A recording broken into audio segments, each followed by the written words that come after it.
Ngeri-ngeri sedap, Ketua DPP Demokrat Banten akan kirim santet ke Muldoko gara-gara KLB, ditulis oleh Ferry Padli di siwar.com. Sebelum kita lanjut, jangan lupa subscribe dan nyalakan loncengnya agar Anda menjadi yang pertama mendapatkan informasi dari jurnal terupdate.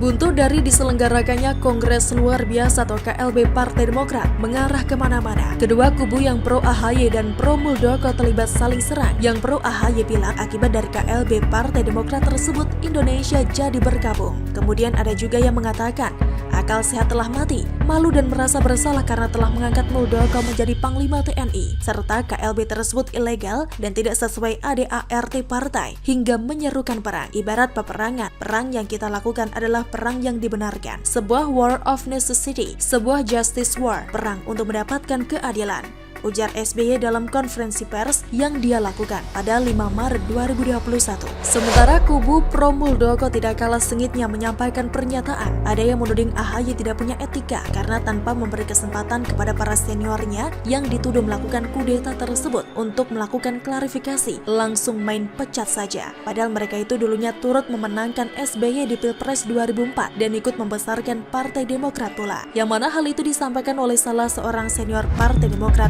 Max Sopacua. Tidak hanya itu saja, Max juga menuding kalau Partai Demokrat sudah bukan lagi partai terbuka lantaran pada Kongres Partai Demokrat 2020 lalu SBY merancang sedemikian rupa agar anaknya AHY menjadi ketua umum partai berlambang bintang Mercy itu. Sedangkan kader Demokrat yang lain yang turut berseberangan dengan AHY tersebut, Johnny Allen Marbun menyebut bahwa Partai Demokrat sekarang sudah seperti kerajaan saja, yakni kerajaan Yudhoyono. Ada benarnya juga sih, Ketua Majelis Tinggi Partai bernama Yudhoyono, yakni Susilo Bambang Yudhoyono. Ketua Umum Partai bernama Yudhoyono, yaitu Agus Harimurti Yudhoyono. Dan Wakil Ketua Umum Partai juga bernama Yudhoyono, atau tepatnya Edi Baskoro Yudhoyono. Untung Almira Tunggadewi Yudhoyono masih berusia 12 tahun. Kalau sudah gede, bisa jadi ia diangkat sebagai Sekjen Partai Demokrat oleh AHY dan SBY. Dan ada yang lebih seru lagi, yang disampaikan oleh Max Sopacua, yakni serangan telaknya terhadap loyalis AHY Andi Malarangeng. Tanpa tedeng aling-aling,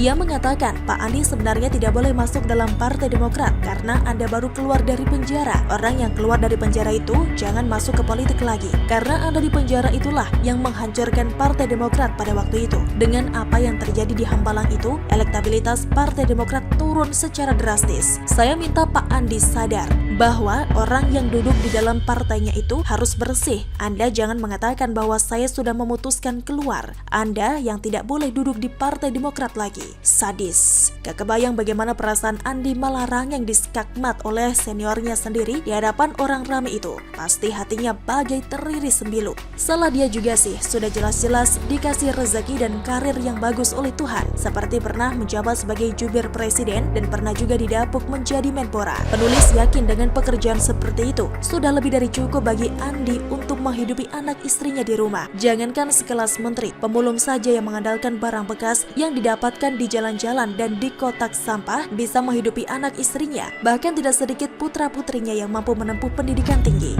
Namun bedanya, Andi terlalu rakus. Sampai-sampai duit untuk membangun pusat olahraga Hambalang dikorupsikan segala olehnya bersama rekan yang lain bersama kader Partai Demokrat, hingga ia harus mendekam di penjara 4 tahun lamanya. Nah, di samping itu, perseteruan dua kubu ini juga melibatkan makhluk goib tidak kasat mata loh. Salah seorang pendukung AHY yang juga menjabat sebagai Bupati Lebak, Iti Oktavia Jayabaya, mengancam akan mengirimkan santet ke Muldoko jika mantan Panglima TNI itu tetap ngotot mau menjadi Ketua Umum Partai Demokrat. Lantas, bagaimana ceritanya sampai-sampai si Iti ini mengancam hendak main guna-guna segala? Berikut penjelasannya. Awalnya, ia menyatakan kesetiaannya kepada AHY dan menolak hasil KLB Deli Serdang. Saya Iti Oktavia Jayabaya, Ketua DPD Demokrat Banten, beserta seluruh Ketua DPC dan anggota DPRD di mana saya diberikan amanah dan pemilik suara yang sah sebagai Ketua DPD, kami menolak KLB ilegal. Ujarnya dalam kegiatan Commanders Call di kantor DPP Partai Demokrat Jakarta Pusat 7 Maret. Hingga ia menyatakan siap untuk mengirimkan santet kepada Muldoko. Banten tidak gentar, kami tetap setia pada ketum kami yang ganteng. Kalaupun kami harus turun berdemo, kami siap. Santet Banten akan dikirim untuk KSP Muldoko. lanjut Iti dengan nada sedikit meyakinkan. Ngeri. Ada juga ya bupati yang kayak gini, berupaya untuk mencelakai orang lain dari jarak jauh dengan menggunakan ilmu hitam, dan itu adalah kader partai berlambang bintang Mercy. Ternyata selain dikenal sebagai partai yang memiliki banyak kader yang korupsi, partai ini juga dikenal kadernya ada yang suka main tenung. Pertanyaannya, segitukah kualitas kader Partai Demokrat?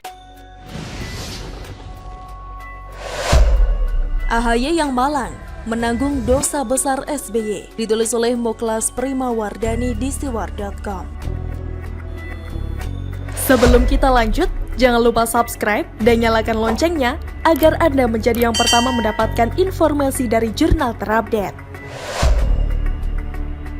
Membahas tentang Demokrat, maka tak pernah lepas dengan AHY karena AHY adalah ketua umumnya. Membahas tentang Demokrat juga tidak lepas dengan SBY karena dia adalah bau reksonya atau penunggunya dalam antrian goib. Namun jika kita flashback ke masa sebelum era ini, Demokrat bukan hanya sekedar tentang AHY dan SBY.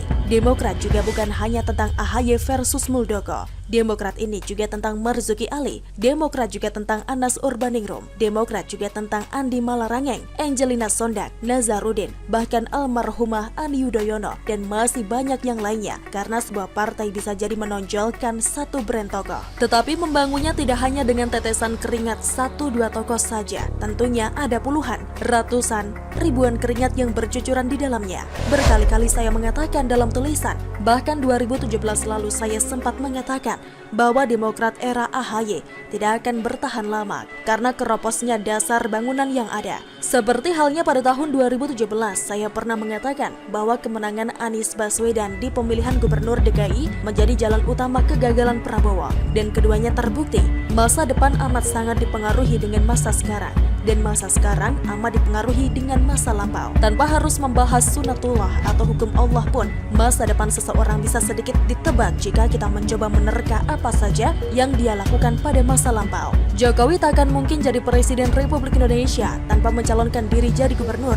Tak akan mungkin jadi gubernur jika sebelumnya tidak tenar dan viral. Dengan kesuksesannya di Solo, pun sama dengan anaknya Gibran. Diakui atau tidak, nama Jokowi cukup berpengaruh dengan keterpilihan Gibran di Solo. Tidak ada satupun pengamat politik yang bisa membantah itu. Tetapi tanpa disertai pendidikan yang jelas, karir bisnis yang mumpuni, keterpilihan Gibran pun rasanya menjadi berat. Kita masih ingat Gibran berkali-kali mengatakan takkan dahulu terjun ke politik 2014-2019 silam. Dia juga mengatakan takkan mau menggunakan fasilitas negara. Bisnisnya sama ASN juga dipisah secara rapat, entah itu by design atau tidak, disengaja atau tidak, secara tidak langsung. Itu adalah sebuah brand yang dibangun Gibran, dan itu terbukti laku di pasar. Sosok anak presiden yang mandiri, yang merakyat, yang sukses tanpa proyek bapaknya dan sebagainya. Itu adalah hasil dari masa lalu yang dia bangun. Kita masukkan studi kasus tersebut terhadap kasus yang sedang menggerogoti SBY. Kita mulai dengan ucapan Marzuki Ali beberapa saat yang lalu tentang Megawati yang kecolongan kedua kali oleh SBY. Pertama, SBY yang mengundurkan diri dari jabatan menteri dan mencalonkan diri jadi calon presiden, sekaligus menggandeng Yusuf Kala yang ikut mengundurkan diri jadi menteri, yang kemudian bersama SBY maju pemilihan umum menjadi wakil presiden. Ini adalah teknik mencuri tingkat kelas kakap,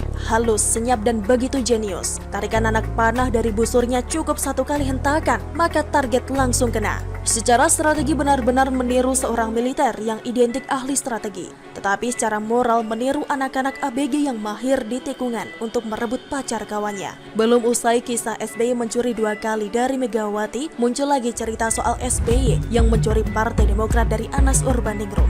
Ungkapan ini dimunculkan oleh Sri Mulyono, seorang loyalis Anas yang baru-baru ini di-up oleh Johnny Allen, mantan politisi Demokrat yang dipecat. Mereka berdua memiliki pandangan bahwa SBY lah pencuri sesungguhnya yang mencuri Demokrat dari Anas Urbaningrum, dan SBY adalah justru pelopor utama yang memulai era KLB di tubuh di Demokrat. Sebenarnya secara teori politik pada umumnya, apalagi kiblat politikus kita di Indonesia ini sebagian besar adalah Machiavelli, maka mencuri itu hal yang sangat lumrah lumrah, yang penting kekuasaan. Jadi saya pribadi juga tidak percaya dosa yang dilakukan SBY ini tidak pernah dilakukan Megawati, Yusuf Kala, Wiranto, Ahok, bahkan Presiden Jokowi sekalipun. Yang membedakan cuma kadar mencurinya dan apakah ada alasan kuat di baliknya. Entah itu alasan demi ambisi pribadi atau hitung-hitungan matang demi bangsa Indonesia. Jika menilik dari kasus di atas, seharusnya AHY tidak marah-marah ke Muldoko. Terlepas di mata saya pribadi, yang dilakukan Muldoko juga tidak etis karena akan menjadi contoh buruk bagi generasi berikutnya.